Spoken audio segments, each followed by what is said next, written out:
Many notaries have asked how a remote online notarization, or RON, actually works. Please note that RON procedures are not the same in all states. They also may vary from vendor to vendor. Here's a general description of how a typical remote online notarization goes. First, a signer will contact your RON service provider or contact you as the remote notary directly to request a remote online notarization. Second, the signer sends you the document they would like notarized.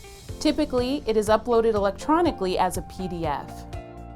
Third, since you don't physically meet the signer in person, you will normally speak with them over a video call to complete the transaction. Then step 4, just like a traditional notarization, you as the notary verify the signer's identity, adhering to the state requirements where you are commissioned.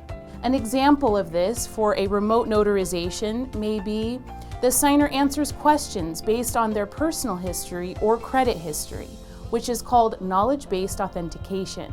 Or they may need to submit their ID card to an electronic examination called a credential analysis.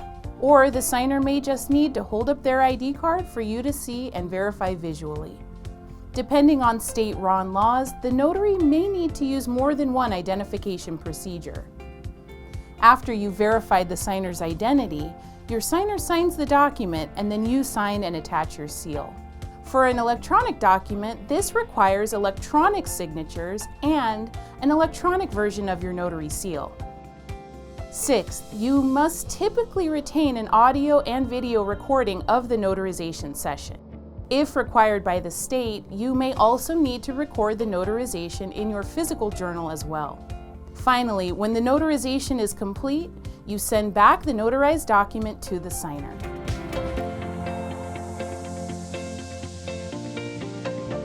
It's that simple. I hope you found this general overview of remote online notarization helpful. You can find more information about RON laws and requirements specific to your state at the NNA's RON Knowledge Center page. For more information, click the link below.